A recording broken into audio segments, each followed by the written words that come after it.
राजूर येथील प्रदर्शनात इगतपुरी येथील भोसले यांचा वळू ठरला चॅम्पियन। मागील 4 वर्षाच्या खंडानंतर अकोले तालुक्यातील राजूर येथे आयोजित करण्यात आलेल्या देशी विदेशी व डांगी जनावरांच्या प्रदर्शनात इगतपुरी तालुक्यातील धामणी येथील भाऊसाहेब कचरू भोसले यांचा वळू चॅम्पियन ठरला, तर अकोले तालुक्यातील सांगवी येथील धोंडीबा किसन बिन्नर यांचा वळू उपविजेता ठरला। राजूर ग्रामपंचायत एकात्मिक आदिवासी विकास प्रकल्प कार्यालय, कृषी विभाग आणि जिल्हा परिषदेचा पशुधन विभाग यांच्या संयुक्त विद्यमाने राजूर येथील खंडोबा मंदिराच्या टेकडीवर डांगी जनावरांचे प्रदर्शन आयोजित करण्यात आले आहे। या प्रदर्शन उद्घाटन प्रसंगी आमदार किरणजी लहामटे व माजी आमदार वैभव पिचड हे उपस्थित होते। प्रदर्शनासाठी नगर, नाशिक, पुणे या जिल्ह्यातील तालुक्यातील डांगी तसेच देशी विदेशी जनावरे खरेदी विक्रीसाठी शेतकऱ्यांनी आणली आहेत। जनावरे खरेदीसाठी व्यापारी वर्गही मोठ्या संख्येने दाखल झाला आहे। राजूर येथे 4 दिवस चालणाऱ्या या प्रदर्शनास परिसरातील नागरिकांचाही मोठ्या प्रमाणावर प्रतिसाद मिळत असतो आणि यावर्षीही जनावरांबरोबरच माणसांचाही उत्स्फूर्त प्रतिसाद या प्रदर्शनास लाभला। या प्रदर्शनात कृषी विभागामार्फत कृषी प्रदर्शन ही मांडण्यात अनेक शेतकरी आपला कृषी माल येथे मांडत असतो, त्यातील निवड झालेली नमुने प्रदर्शनात मांडण्यात येतात। यावर्षी लहान मुलांसाठी रहाट पाळणे मोठ्या प्रमाणावर आल्यामुळे बालमंडळी याचा आनंद लुटत असताना दिसून आले। यावेळी सरपंच पुष्पा निगळे, उपसरपंच संतोष बनसोडे, गोकुळ कानकाटे, सर्व ग्रामपंचायत सदस्य व कर्मचारी आणि जिल्ह्यातील पशुधन विकास अधिकारी उपस्थित होते। प्रदर्शनार्थी जनावरांसाठी यावर्षी वेगवेगळ्या तालुक्यातील 98 शेतकऱ्यांनी आपली डांगी जनावरे रिंगणात उतरवली होती। यात इगतपुरी तालुक्यातील धामणी येथील भाऊसाहेब कचरू भोसले यांचा वळू चॅम्पियन ठरला, तर अकोले तालुक्यातील सांगवी येथील धोंडीबा किसन बिन्नर यांचा वळू उपविजेता ठरला। वळूमध्ये प्रथम क्रमांक मिळवलेल्या विविध प्रकारच्या वळूंच्या शेतकऱ्यांची नावे पुढील प्रमाणे: आदत धोंडीबा किसन बिन्नर, केळी सांगवी, तालुका अकोले। 2 जाती बाळू चंदू लोटे, वारंगुशी, तालुका अकोले। 4 दाती भाऊसाहेब कचरू भोसले, धामणी, तालुका इगतपुरी। 6 दाती नारायण शिवाजी जाधव, पाडळी, तालुका सिन्नर।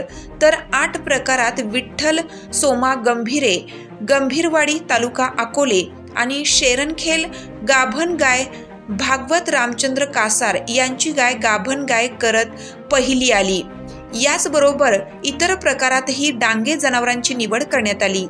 यावेळी राजूर पोलीस स्टेशनचे सहाय्यक पोलीस निरीक्षक प्रवीण दात्रे यांनी बंदोबस्त ठेवण्यात आला होता। खरं तर प्रसिद्ध केली ही डांगी जनावरांची जी यात्रा असते ही दत्त जयंतीनंतरचा येणारा जो रविवार, सोमवार असतो आणि मंगळवार असतो त्या दरम्यान ही यात्रा भरते। महाराष्ट्रात सर्वात मोठी ही डांगी जनावरांची यात्रा आहे। जवळजवळ महाराष्ट्रातून सगळी इथं डांगी बैल असतील, गायी असतील, वळू असतील, सगळेजण येतात। इथं खूप मोठी करोडोची उलाढाल ही याच्यामध्ये होते। आज कोरोनामुळे 2020 सालापासून ही यात्रा होत नव्हती, पहिल्यांदा ही 3 वर्षानंतर यात्रा झाली आहे आणि खूप पिंपरकाना पूलही मध्ये झाला आणि त्यामुळे आज तुम्ही पाहत असाल की यात्रेला खूप गर्दी आहे। म्हणजे यावर्षी शुक्रवारपासूनच यात्रा भरली। शुक्रवार, शनिवार, रविवार, सोमवार, मंगळवार आणि बुधवारपर्यंत ही यात्रा चालणार आहे। याच्यामध्ये जी बैलांची निवड होती, काही आदत आहेत, काही 4 दाती आहेत, काही कालवड आहे किंवा चॅम्पियन म्हणून वळूची निवड होते। तर हे या यात्रेची खासियत आहे आणि ह्या यात्रेला अलोट गर्दी ह्या सगळ्या परिसरातून, तालुक्याच्या बाहेरून होते।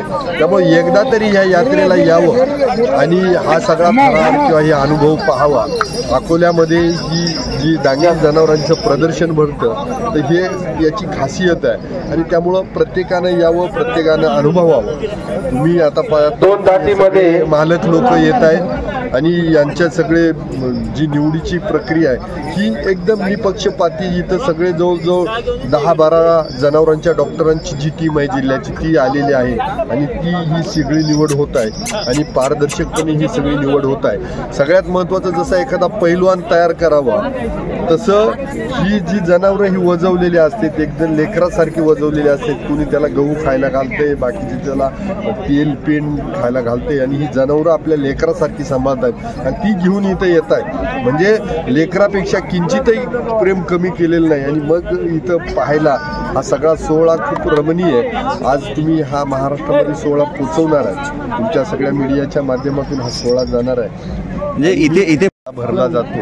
आता तुम्ही पाहत असाल की रहाटांची संख्या आहे, सगळे आदिवासी बांधव नाही ते सगळेच जण इथे येत आहे. की मग ते जे काही बांबूपासून बनवलेले सुपाटा असतील किंवा बाकीचे काही चराट विणलेले असतील किंवा बाकीचे सगळ्याच वस्तू आदिवासी जी एक कलाकृती ते विक्रीला येत आहेत आणि बाकीचे स्टॉल पण भरले जात आहेत. आणि याची सगळी खरेदी विक्री खूप मोठ्या प्रमाणात होते. पहिल्या काळात तर ह्या गावामध्ये 5-5, 10-10 तमाशे राहायचे यात्रेला आणि सगळीकडं असं मोठं वातावरण राहायचं. अलीकडच्या काळामध्ये तमाशांवरती जे काही लोक दगड मारतायत किंवा हे होत आहेत त्यामुळं तमाशेवाले अलीकडे यायला तयार होत नाही. तरी पण त्या गावावरती विश्वास ठेवून आज आणि उद्या महाराष्ट्राची लोककला तमाशा ही 2 दिवस तमाशा असणार आहे. त्यामुळे यात्रा अजून टिकून राहणार आहे आणि खूप मोठी उलाढाल इथं होणार आहे. यात्रेला सगळी ही जनता तुम्ही पाहताय ही एक आनंद आहे, उत्सव आहे.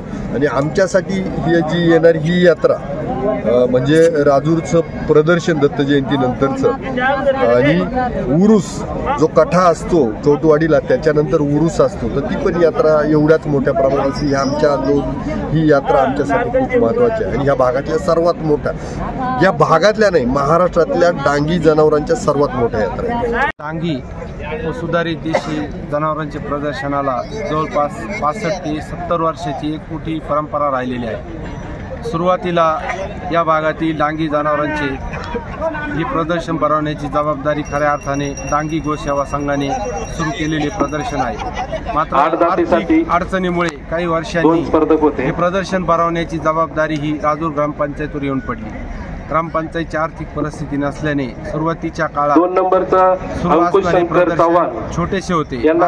माझी पिचड यांनी त्यांच्या मंत्रिपदाच्या काळात या प्रदर्शनासाठी भरीव असा निधी उपलब्ध करून दिल्याने आज या राजूरच्या सुधारित देशी व डांगी जनावरांच्या या प्रदर्शनाला एक राज्यस्तरीय असे रवींद्र पवार आलेले आहे. या प्रदर्शनासाठी राज्यभरातून शेतकरी आपापली जनावरं या ठिकाणी घेऊन येतात आणि या ठिकाणी डांगी व सुधारित देशी जनावरांची मोठ्या प्रमाणात खरेदी विक्री होते. आणि या जातीला शेतीसाठी खूप मागणी असते, कारण त्या चिखलामध्ये देशी व सुधारित डांगी जनावरे ही शेती कामं करण्यासाठी खूप चांगली असतात. त्यामुळे या जनावरांच्या जातीला खूप मागणी असते आणि म्हणूनच या ठिकाणी प्रदर्शन मोठ्या प्रमाणावर भरते. आणि शेतकऱ्यांनाही या प्रदर्शनमधून त्यांना जी हवी असतात डांगी सुधारित देशी जनावरं ती या ठिकाणी आपल्या शेतीसाठी उपलब्ध होतात. त्यामुळे या ठिकाणी या प्रदर्शनाला एक चांगली सुरुवात आज महाराष्ट्रभर दिसून येत आहे. ग्रामपंचायत तसेच पशुसंवर्धन जिल्हा परिषद अहमदनगर आणि एकात्मिक आदिवासी प्रकल्प राजूर यांच्या संयुक्त विद्यमानाने हे डांगी जनावरांचे प्रदर्शन भरवले जाते. गेली 65 वर्षाचा ही परंपरा चालू आहे. गेली 4 वर्ष हे डांगी जनावरांचे प्रदर्शन भरवले गेले नाही. त्यामध्ये 2 वर्ष करोनाचा काळ होता आणि 2 वर्ष लंपी आजारामुळे त्रस्त झालेले शेतकरी, यामुळे हे डांगी प्रदर्शन भरवले गेले नाही. पण एकंदरीत हे डांगी प्रदर्शन 23-24ला भरवावे याच्याही शासनता निर्माण झाली होती की मधीच करोनाची लाट आली, मधीच लंपी आजाराचे, त्याच्यामुळे हे प्रदर्शन यावर्षी होते की नाही ही एक शंका आमच्या मनात होती. पण एक खात्री पटली की हे प्रदर्शन यावर्षी होईल. त्यासाठी आम्ही गेली 15 दिवस राजूर ग्रामपंचायतचे सर्व सदस्य, कर्मचारी आणि राजूर विकास आघाडीचे सगळे सन्माननीय सदस्य यांनी आतोनात परिश्रम घेऊन हे प्रदर्शन चांगले यशस्वी कसं होईल याकडे पूर्णपणे लक्ष दिलं आहे. आणि त्याचंच फळ आज हे दिसत आहे की इतक्या मोठ्या प्रमाणात हे प्रदर्शन भरलेलं आहे.